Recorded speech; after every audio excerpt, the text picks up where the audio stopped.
हाल है आप सबके? मैं उम्मीद कर रहा हूँ सब लोग बहुत अच्छे होंगे। पीवाईक्यू सीरीज के ही दूसरे क्रम में आज हम लोग एक सेकेंड चैप्टर पे बात करने जा रहे हैं। सॉल्यूशंस के पीवाईक्यूज हम लोग ने डिस्कस किए थे 2020 से 24 तक के। आज हम लोग डिस्कस करने जा रहे हैं किसके? इलेक्ट्रोकेमिस्ट्री के। ठीक है, इलेक्ट्रोकेमिस्ट्री के क्वेश्चंस को डिस्कस करेंगे। पहला क्वेश्चन देखते हैं क्या है। The correct value of cell potential क्या दे रखा है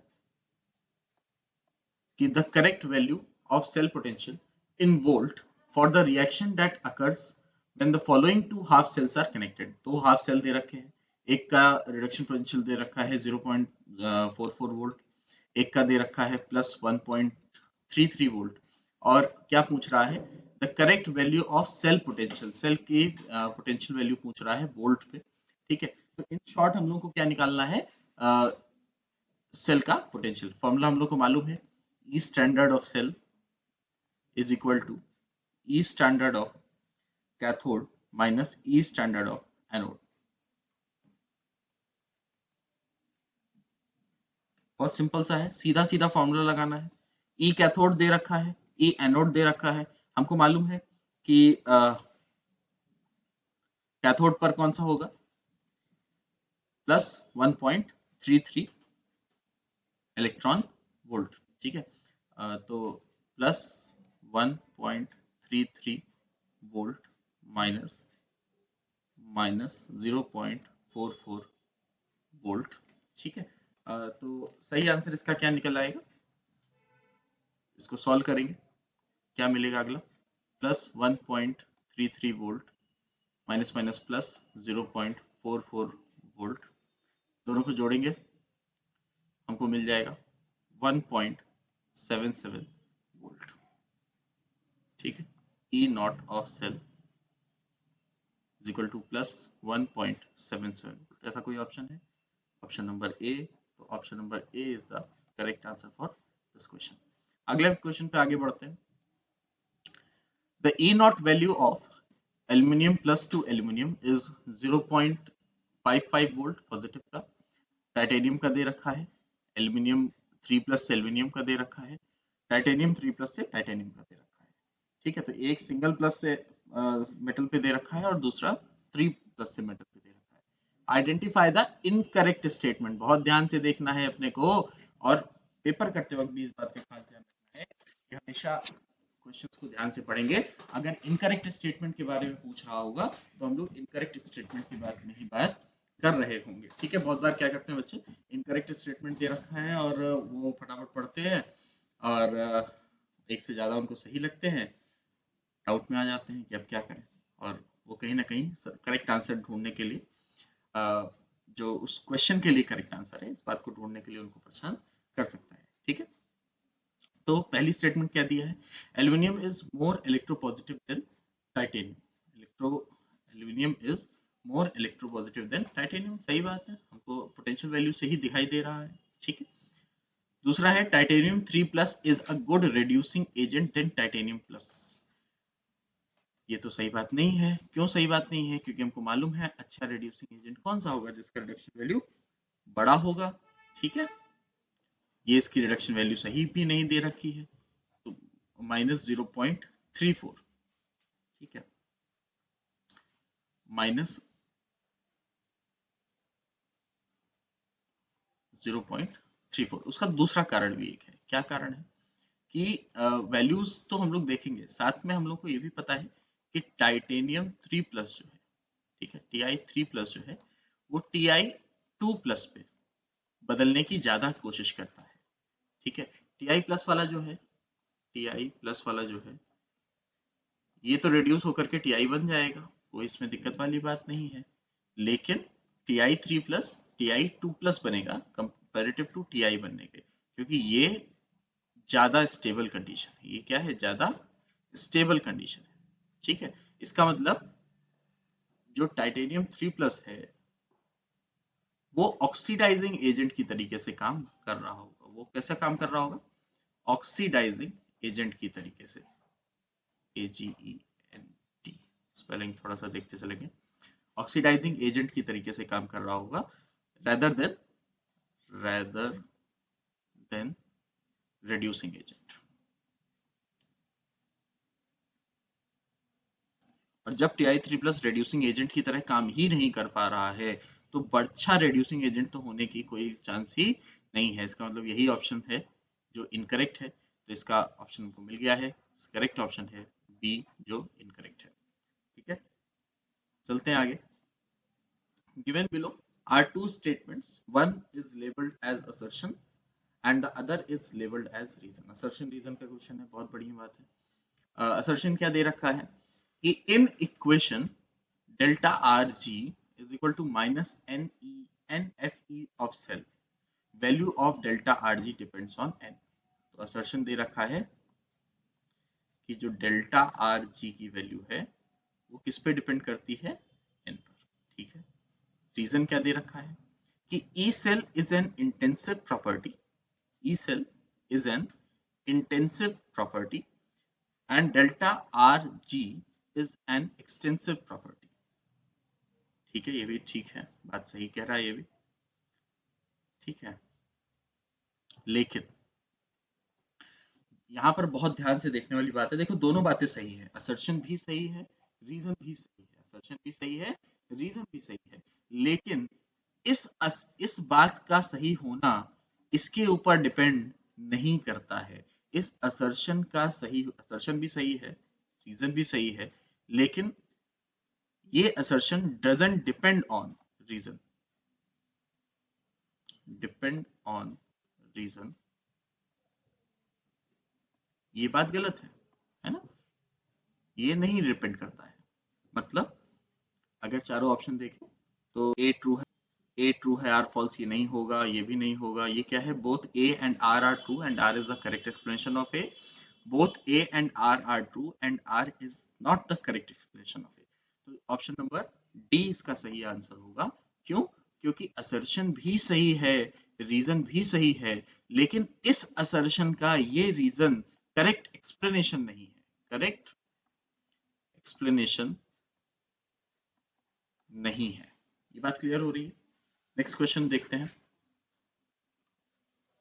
नेक्स्ट क्वेश्चन देखते हैं, यही है। Given below are half cell reactions MnO4 minus plus 8H plus plus 5 electrons gives Mn2 plus plus 4H2 और रिडक्शन वैल्यू दे रखी है, हाँ रिडक्शन वैल्यू दे रखी है minus 1.510।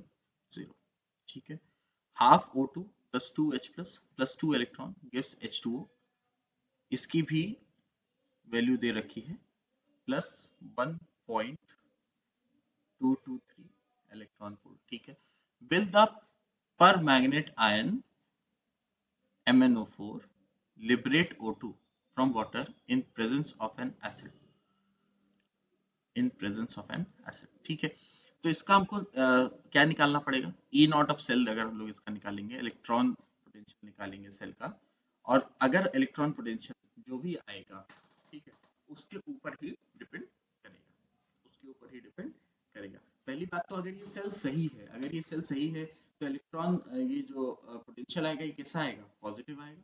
If cell is working, potential should be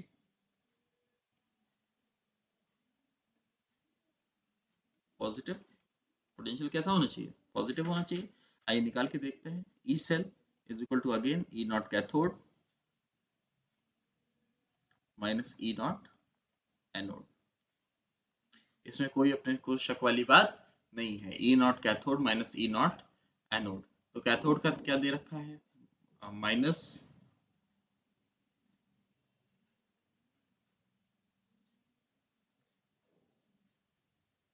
1.510। ठीक है, माइनस, ये भी माइनस में वैल्यू आ जाएगी 1.223। ठीक है, माइनस से हटाएंगे तो ये हो जाएगा प्लस 1.510 माइनस 1.223, और इससे अगर हम लोग डायरेक्टली इसको माइनस करेंगे तो आएगा 0.287 वोल्ट। पॉजिटिव का 0.287 वोल्ट, ऐसा कोई ऑप्शन है क्या? हाँ है, पॉजिटिव का 0.287 volt, yes, because E not of cell is positive 0.287 volt, इसलिए ही ये ऑक्सीजन को लिबरेट करेगा। तो करेक्ट ऑप्शन क्या हो जाएगा? Correct option is A. चलिए अगला सवाल देखते हैं। At 298 Kelvin at 298 Kelvin, the standard electrode potential of copper plus to copper, zinc 2 plus to zinc, Fe2 plus to Fe, and Ag plus to Ag are 0.34 volt, minus 0.76 volt, minus 0.44 volt, and 0.80 volt respectively. On the basis of standard electrode potential, predict which of the following reaction cannot occur. बहुत simple सा सवाल है, बहुत ही simple सा सवाल है। क्या करना है कि इन चारों रिएक्शन सबका स्टैंडर्ड पोटेंशियल दे रखा है, standard reduction potential, standard reduction potential दे रखा है, चार रिएक्शन दे रखी हैं, पूछा है कि किसमें रिएक्शन होगा, किसका रिएक्शन होगा। ठीक है, अब इसमें से सबसे पहले तो हमारे पास स्टैंडर्ड पोटेंशियल्स दे रखे हैं, हम लोग लिख लेते हैं। Cu2 प्लस का Cu से 0.34 वोल्ट है, ठीक है। इसके बाद जिंक 2 प्लस का जिंक से माइनस 0.76 वोल्ट है। Fe2 प्लस का Fe से माइनस 0.44 वोल्ट है और Ag प्लस का Ag से 0.80 वोल्ट है। तो ये हमको वैल्यूज दे रखी है, ठीक है। अब इसमें से ये देख लो कि जिसमें भी जिसका रिडक्शन हो रहा है उसका रिडक्शन पोटेंशियल कम है या ज्यादा है, ठीक है। और जिसका ऑक्सीडेशन हो रहा है उसका ऑक्सीडेशन पोटेंशियल, अभी यहाँ पर इसमें हम लोग देख रहे हैं CuSO4 का क्या हो रहा है, रिडक्शन हो रहा है जिंक के साथ। तो इसमें से जिंक का ऑक्सीडेशन हो रहा है, कॉपर SO4 का रिडक्शन हो रहा है। जिंक का है value reduction potential minus 0.76 volt और कॉपर की है 0.34 वोल्ट, ठीक है। सवाल पूछा है रिएक्शन कैन नॉट अकर, तो ये सेल तो सही है, ये सेल इसलिए सही है क्योंकि जिसका रिडक्शन पोटेंशियल ज्यादा है उसी का रिडक्शन हो रहा है।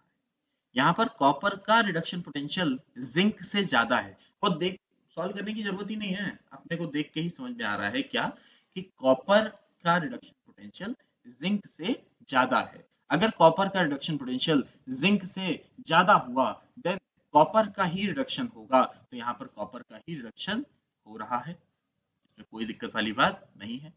इसमें CuSO4 Fe, ठीक है, अगेन Cu का क्या हो रहा है, रिडक्शन हो रहा है, तो कॉपर का 0.34 वोल्ट है, आयरन का 0.44 वोल्ट है माइनस में, तो किसका ज्यादा हुआ, कॉपर का ही ज्यादा हुआ रिडक्शन पोटेंशियल। अगर कॉपर का ही ज्यादा हुआ तो कॉपर का ही रिडक्शन होना चाहिए था, तो क्या कॉपर का ही रिडक्शन हो रहा है, बिल्कुल कॉपर का ही रिडक्शन हो रहा है, इसमें कोई शक वाली बात नहीं है। कहाँ गया, क्या हो गया भाई, हाँ, कॉपर का ही रिडक्शन हो रहा है, इसमें कोई दिक्कत नहीं है। इसके बाद आयरन है और जिंक है, इसमें जिंक का क्या हो रहा है, ऑक्सीडेशन हो रहा है, जिंक का क्या हो रहा है, ऑक्सीडेशन हो रहा है। आयरन का क्या हो रहा है, रिडक्शन हो रहा है, ये भी ठीक बात है, आयरन की वैल्यू ज्यादा है इसलिए रिडक्शन हो रहा है, इसमें भी कोई दिक्कत नहीं है। कॉपर और Ag की अगर हम लोग बात कर लें तो इसमें Ag का हो रहा है ऑक्सीडेशन, क्या हो रहा है, ऑक्सीडेशन, लेकिन रिडक्शन वैल्यू हम लोग को मालूम है, रिडक्शन पोटेंशियल में Ag की वैल्यू रिडक्शन पोटेंशियल में ज्यादा है। Ag का क्या होना चाहिए था, Ag का होना चाहिए था रिडक्शन, लेकिन हो क्या रहा है, ऑक्सीडेशन। होना चाहिए था रिडक्शन, हो रहा है ऑक्सीडेशन, इसीलिए ये वाला ऑप्शन ही गलत है, ये रिएक्शन नहीं हो सकती है। Option number D is the correct answer for the question. ये रिएक्शन नहीं होगी क्योंकि इसमें कॉपर का रिडक्शन होना चाहिए, एजी का रिडक्शन होना चाहिए था और कॉपर का ऑक्सीडेशन होना चाहिए था, लेकिन हो क्या रहा है, कॉपर का ऑक्सीडेशन हो रहा है, सॉरी कॉपर का रिडक्शन हो रहा है और एजी का ऑक्सीडेशन हो रहा है, जबकि इसका होना क्या चाहिए था, इसका अपोजिट होना चाहिए था। चलिए आगे बढ़ते हैं। Find the EMF of the cell in which following reactions takes place at 298 Kelvin. एक फिक्स टेम्परेचर पर रिएक्शन हो रही है, ठीक है, गिवन है इलेक्ट्रॉन का ये दिया है, इसका मोलैरिटी दिया है 2.303 RT अपॉन F का वैल्यू दे रखा है 298 केल्विन पर, कुछ भी दिक्कत वाली बात नहीं है, हम लोगों को पता है फॉर्मूला क्या होगा इसके लिए, E is equal to E nought minus 2.303 RT upon F होना चाहिए था, लेकिन उसकी वैल्यू हमको दे रखी है तो उसकी वैल्यू हम लोग सिंपल रख देंगे 0.059 अपॉन N, ठीक है, log बेस 10 QC, ये फॉर्मूला अप्लाई करेंगे, इस फॉर्मूले से हमको डायरेक्टली वैल्यू मिल जाएगी। ई नॉट ऑफ सेल कितना होगा, ई नॉट ऑफ सेल ये 10.5, एक्चुअली क्वेश्चन में गलत प्रिंट हो गया है, 10.5 नहीं 1.05 वोल्ट है, कितना है 1.05 वोल्ट, ठीक है। आइए देखते हैं, बहुत सिंपल सा है, E is equal to 1.05 minus 0.5059 upon, ये ध्यान से देखो कितना n की वैल्यू कितनी होगी, तो 2Ag प्लस में चेंजेस हो रहे हैं, है ना, तो n की वैल्यू क्या हो जाएगी, 2 इलेक्ट्रॉन्स की वैल्यू हो जाएगी 2 हो जाएगी log बेस 10, और QC की जगह पर क्या आएगा, Ni2 plus upon Ag plus, Ni2 plus upon Ag plus, sorry का कंसंट्रेशन, इसमें कोई दिक्कत वाली बात नहीं है, इन दोनों का कंसंट्रेशन आ जाएगा, इसमें हम दो वैल्यू पुट कर देंगे, चलो रखते हैं, E is equal to 1.05 minus 0.59, sorry 0.059 upon 2 log base 10, और Ni के लिए क्या वैल्यू दे रखी है 0.001, 0. अच्छा ये Ag प्लस का स्क्वायर भी रहेगा क्योंकि 2 है ना, 0.001 अपॉन 0.001 का स्क्वायर, ठीक है, 0.001 का स्क्वायर, इसको सॉल्व करेंगे क्या वैल्यू आएगी, तो E is equal to 1.05 minus 0.059 upon 2 log base 10 10 to the power of 3, ठीक है, 10 टू द पावर ऑफ 3 हमको मालूम है, log बेस 10 10 की पावर जो भी होती है वही वैल्यू हो जाती है इसकी, तो ये E is equal to 1.05 minus 0.5059 upon 2 into 3, ठीक है, इसको अब सॉल्व हम लोग कर देंगे, इसको सॉल्व करेंगे तो क्या इसको मिलेगा हमको 1.05 माइनस 0.0885, ठीक है, इसको माइनस करेंगे आंसर आएगा 0.9615 वोल्ट, ठीक है, ऐसा कोई आंसर दे रखा है क्या, 0.9615 volt is option number C, तो करेक्ट ऑप्शन क्या आ गया, सी। चलो अगले क्वेश्चन देखते हैं।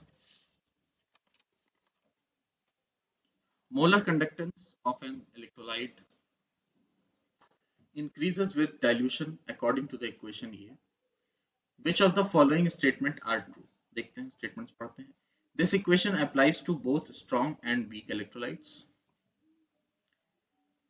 value of the constant A depends upon nature of the solvent,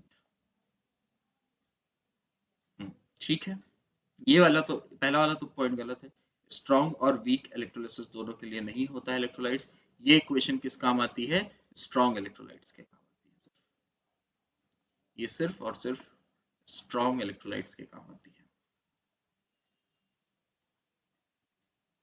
ठीक है, तो पहली इक्वेशन पहला स्टेटमेंट तो गलत हो गया, दूसरा क्या था, value of constant A depends upon the nature of solvent. हाँ ठीक है, ये पॉइंट सही है। इसके बाद value of constant A is same for both BaCl2 and MgSO4।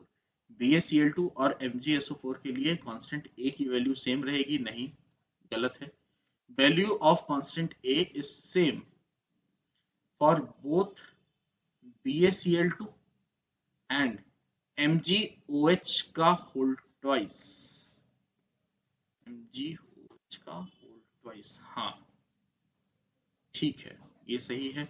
So choose the most appropriate answer for the options given below. A and B only, B and C only, A B C only, B and D only. तो हमारा option क्या है? एक तो B वाली सही है, दूसरा D वाली सही है, तो B and D, option number D सही है। So the correct option is option number D। बिल्कुल थ्योरेटिकल क्वेश्चन था ये, ठीक है, बिल्कुल थ्योरेटिकल था। अगर आपने थ्योरी अच्छे से पढ़ी है तो ये क्वेश्चन आसानी से हो जाएगा। इसके बाद क्या है? The conductivity of centimolar solution of KCl at 25 degree Celsius is 0.0210 ohm per centimeter, and the resistance of the cell containing the solution at 25 degree Celsius is 60 ohm. The value of cell constant is, ठीक है, तो conductivity दे रखी है हमको solution की, है ना, temperature पर, ये फिक्स टेम्परेचर है 25 डिग्री सेल्सियस, उस पर दे रखी है, रेजिस्टेंस भी दे रखा है ना। तो पहले गिवन देख लेते हैं क्या क्या है। गिवन गिवन क्या क्या है? गिवन क्या क्या है? कंडक्टिविटी दी हुई है। कंडक्टिविटी को हम लोग जानते हैं, एक सिंबल होता है क्या? कप्पा।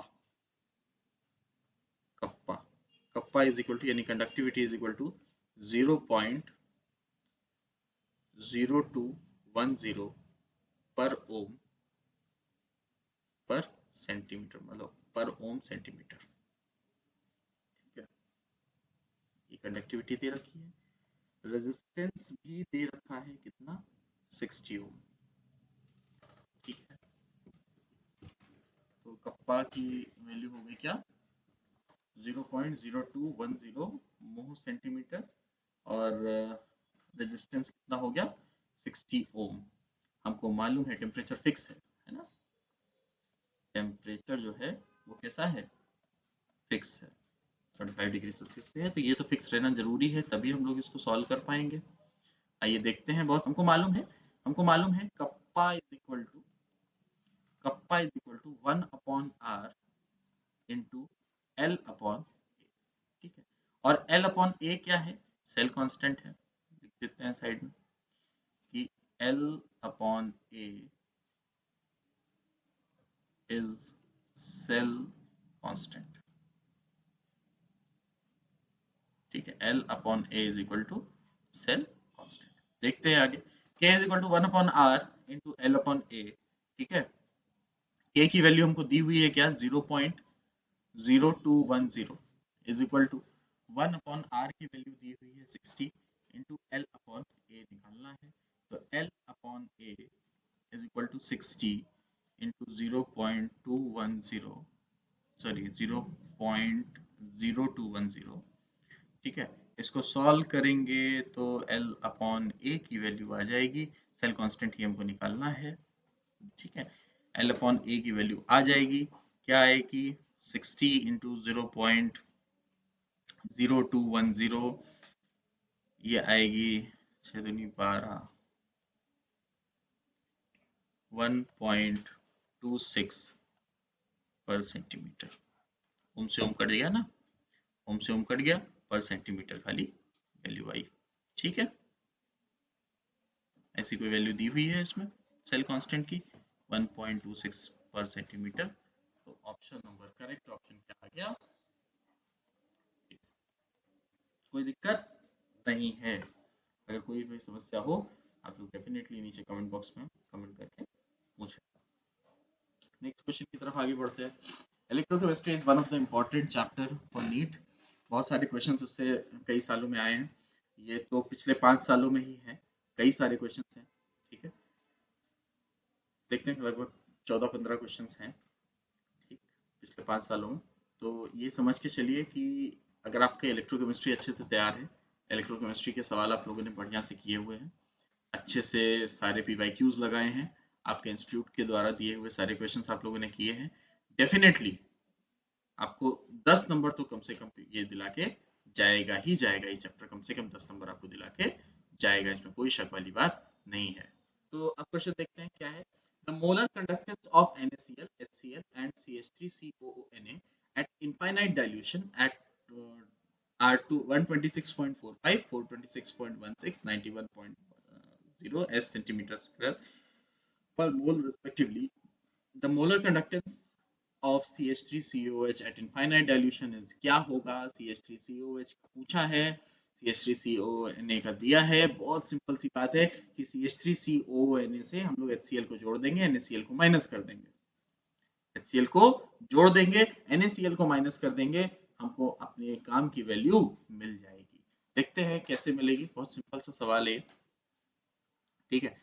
डेल्टा CH3COOH निकालना है, डेल्टा एट इनफाइनाइट CH3COOH निकालना है, डेल्टा इनफाइनाइट CH3COONA दिया है, माइनस करेंगे इससे हम लोग डेल्टा इनफाइनाइट HCl प्लस करेंगे इसमें डेल्टा इनफाइनाइट NaCl। ठीक है, बस सिंपल सी कैलकुलेशन है, इसी कैलकुलेशन को फॉलो करते जाइए। ये क्या है, ये CH3CONA हमको क्या दिया हुआ है 91 माइनस ये कितना दिया है HCl वाला 426.16, 426.16 प्लस ये कितना है 126, थोड़ा सा उल्टा हो गया शायद से। हाँ, इसको प्लस करना था और इसको माइनस करना था, जो मैंने बोला था इसको प्लस करना है और इसको माइनस करना है। तो ये प्लस हो जाएगा 426.16 और ये हो जाएगा माइनस 126.45। ठीक है, इस बस इसको सॉल्व कर दीजिए, क्या आएगा 91 और इसको जोड़ेंगे 91 426 91 और 426 को ऐड किया, 126.45 माइनस हुआ, तो ये लगभग हो गया 300। तो ये वैल्यू आएगी लगभग लगभग क्या एग्जैक्टली आ जाएगी 390.71 और यूनिट वही रहेगी जो इसकी है S सेंटीमीटर स्क्वायर पर। ठीक है, तो डेल्टा इनफाइनाइट पर CH3COOH की वैल्यू आएगी है, ऐसी कोई वैल्यू दी हुई है इसमें। Option number C is the correct answer. Same value हमको मिल गई है 390.71, यही इसके आसपास की वैल्यू थी। ठीक है, ये बहुत सिंपल सी कैलकुलेशन थी, पूरी कैलकुलेशन करने की आवश्यकता भी नहीं है, देख के ही समझ में आ रहा है कि 426 से 126 माइनस होगा तो लगभग 300 आएगा, 391 ऐड होगा इसमें 0.45 और समथिंग का माइनस है, तो 91 ऐड होने पर 390 के आसपास की एक ही वैल्यू थी ये 390.71, इसलिए यही आंसर करेक्ट है इसका। ठीक है, आगे देखते हैं।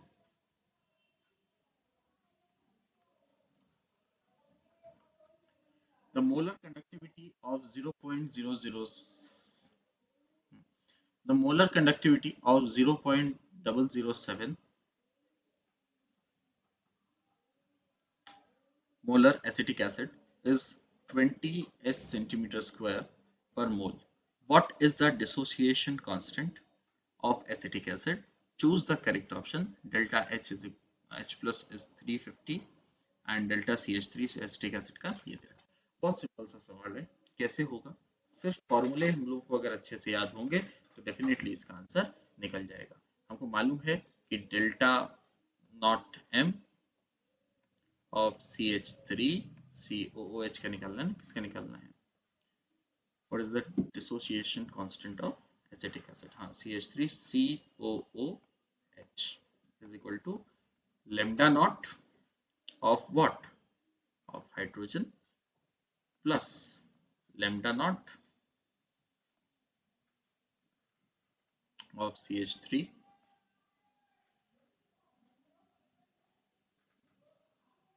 COO।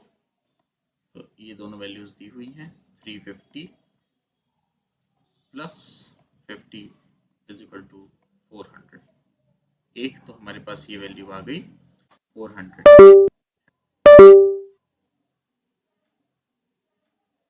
400 एस सेंटीमीटर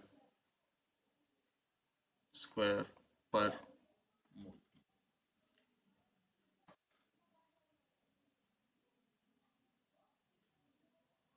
ठीक है, आगे देखते हैं। इसका डिग्री ऑफ डिसोसिएशन आपको मालूम है क्या फॉर्मूला होता है उसका? Degree of dissociation is equal to degree of dissociation is equal to lambda alpha is equal to delta cm upon delta naught m is equal to delta cm। ये दिया हुआ है मोलर कंडक्टिविटी 20 कंसंट्रेशन की, और delta not m आया है 400। इसको solve करेंगे तो 0.05 आ गया क्या? Degree of dissociation. ठीक है, अब डिसोसिएशन कांस्टेंट हमको मालूम है क्या होता है? कप्पा। तो सो डिसोसिएशन कांस्टेंट क्या हो जाएगा? Ka is equal to C lambda square. Weak electrolytes के लिए होता है। लैम्डा की वैल्यू हमको पता है, ठीक है, लैम्डा की वैल्यू हमको पता है, मोलर कंडक्टिविटी ये दे रखी है, बस Ka की वैल्यू आ जाएगी। Ka is equal to C की वैल्यू है 0.007 इंटू लैम्डा अल्फा की स्क्वायर की वैल्यू हमको पता है 0.05 का स्क्वायर। ठीक है, ये वैल्यू अप्रोक्सीमेटली कितनी आ जाएगी? 1.75 into 10 to the power of -5 mole पर लीटर। ठीक है, ये हो गई Ka की वैल्यू। क्या ऐसा कोई आंसर दे रखा है? बिल्कुल दे रखा है। कौन सा? Option number D. So the correct option is option number D. कोई दिक्कत नहीं है। क्वेश्चन देखते हैं हम लोग क्या है कि mass in grams of copper deposited by passing 9.6487 ampere current through a voltmeter containing copper sulphate solution of 100 second is, है ना। तो गिवन क्या है हमको? मोलर मास दिया हुआ है कॉपर का कितना? 63 ग्राम पर मोल, और 1 फराडे की वैल्यू दे रखी है 96,487 मतलब 96487 कूलम। इसमें कोई समस्या वाली बात नहीं है। करंट भी हमको दे रखा है ना, तो क्या क्या दे रखा है? सबसे पहले तो आई की वैल्यू दे रखी है कितनी? 9.6487 एम्पियर। ठीक है, ये करंट की वैल्यू दे रखी है। टाइम दे रखा है कितना? 100 सेकेंड्स। ठीक है, करंट की वैल्यू दे रखी है, टाइम दे रखा है 100 सेकेंड। 1 फराडे की वैल्यू दे रखी है। 1 फराडे की वैल्यू कितनी दे रखी है? 96487 कूलम। इसमें कोई समस्या वाली बात नहीं है। आइए हम लोग रिएक्शंस देखते हैं कि इसमें रिएक्शन कौन सी हो रही होगी। तो इसकी रिएक्शन बड़ी सिंपल सी है। रिएक्शन क्या होगी? Copper 2 plus 2 electron gives copper metal. कोई दिक्कत वाली बात नहीं है। मतलब 2 इलेक्ट्रॉन्स का इस्तेमाल हो रहा है। इसका सेंस क्या है कि n की वैल्यू भी कितनी है? 2 है। n की वैल्यू भी कितनी है? 2 है। हम लोग क्या अप्लाई करेंगे? Apply Faraday's first law. First law, Faraday का पहला लॉ अप्लाई करेंगे। क्या अप्लाई होगा फराडे का पहला law? W is equal to ZIT। W is equal to ZIT, और Z हमको मालूम है क्या होता है? Equivalent weight upon Faraday. Equivalent weight upon Faraday. तो Z इज इक्वल टू 63 दे रखा है है ना। कॉपर का मोलर मास दे रखा है 63 अपॉन n की वैल्यू हो जाएगी 2, और फराडे कितना है, ये NF होता है ना, NF फराडे कितना है 2 इंटू कितना होगा 96487 कूलम। ठीक है, इससे हमको Z की वैल्यू मिल जाएगी, इससे हमको क्या मिल जाएगी, Z की वैल्यू मिल जाएगी। लेकिन अभी यहाँ पर इसको सॉल्व करने की जरूरत नहीं है, डायरेक्टली यहाँ पर रख देते हैं। W is equal to 63 upon 2 into 96487 into I की वैल्यू कितनी है 9.6487 इंटू टी की वैल्यू कितनी है 100। इससे को हम लोग सॉल्व करेंगे। सॉल्व बहुत ही आसानी से हो जाएगा कि ये वैल्यू और ये वैल्यू हमको सेम दिख रही है, 100 दिया है, 63 2 है, सब कुछ आसानी से सॉल्व हो जाएगा। सॉल्व करने के बाद जो वैल्यू आएगी वो आएगी 0.315 ग्राम। 0.315 ग्राम ऐसी कोई वैल्यू दे रखी है। Option number B correct option क्या हो जाएगा, बी। कोई इसमें दिक्कत वाली बात नहीं है। चलिए अगला क्वेश्चन देखते हैं। On electrolysis of dilute sulphuric acid using platinum electrode the product obtained at anode will be. Platinum electrode का इस्तेमाल करना है, डाइल्यूट सल्फ्यूरिक एसिड का इलेक्ट्रोलिसिस हो रहा है, क्या प्रोडक्ट बनेगा। बहुत सिंपल सी बात है भैया कि इसका प्रोडक्ट क्या होगा एनोड पर, है ना, एनोड पर क्या प्रोडक्ट होगा। तो इसकी रिएक्शन अगर हम लोग देखेंगे तो 2H2O, ठीक है, 2H2O gives O2 plus 4H plus electron. तो 4H प्लस आयंस मिलेगा, इलेक्ट्रॉन मिलेगा, और एनोड पर क्या हमको मिल रहा होगा O2, यानी oxygen gas will liberate at anode. तो कौन सी गैस मिलेगी, oxygen gas, option number B. Next question देखते हैं। नेक्स्ट क्वेश्चन देखते हैं। कैमरे में आई थिंक कुछ इशू हो गया है, I have to stop the camera over there. Next question देखते हैं। The number of faradays required to produce 20 gram of calcium from molten CaCl2। Atomic mass क्या है Ca का 40 ग्राम पर मोल। कैल्शियम का एटॉमिक मास दे रखा है। बहुत सिंपल सी बात है कि Ca plus Ca2 plus 2 electron gives calcium ion. मतलब 2 इलेक्ट्रॉन है, यानी हम लोग कह सकते हैं कि 2 फराडे देंगे तो हमको 1 मोल ऑफ कैल्शियम मिलेगा। 1 मोल ऑफ 20 ग्राम कैल्शियम बनाना है, ठीक है, और 1 मोल कैल्शियम की वैल्यू है 40 ग्राम। तो 2 फराडे देने पर 1 मोल कैल्शियम मिलेगा, यानी 40 ग्राम कैल्शियम मिलेगा। तो सिंपल सी बात है, अगर 20 ग्राम कैल्शियम चाहिए तो कितना फराडे देना पड़ेगा, 1 फराडे देना पड़ेगा। 1 फराडे हमको लगे, ठीक है, तो 1 Faraday, A option correct answer हो गया।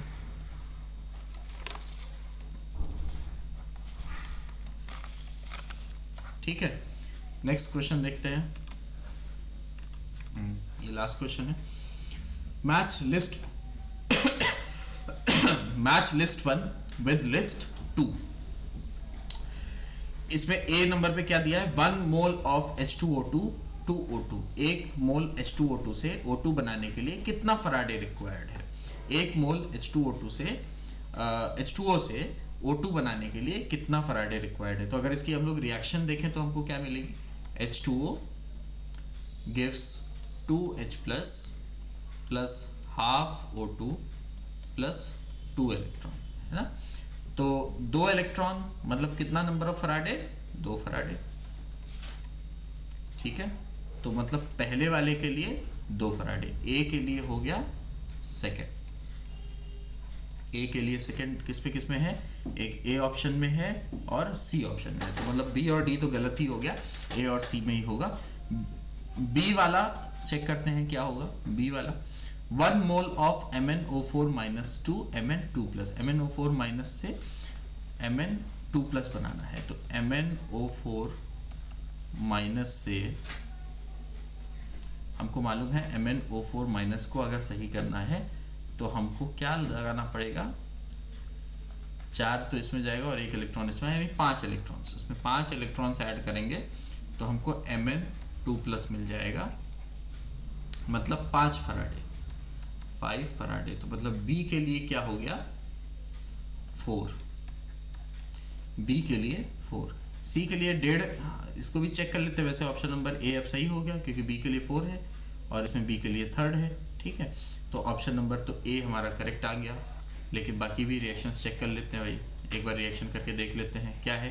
1.5 mole of calcium from calcium from molten CaCl2। तो Ca2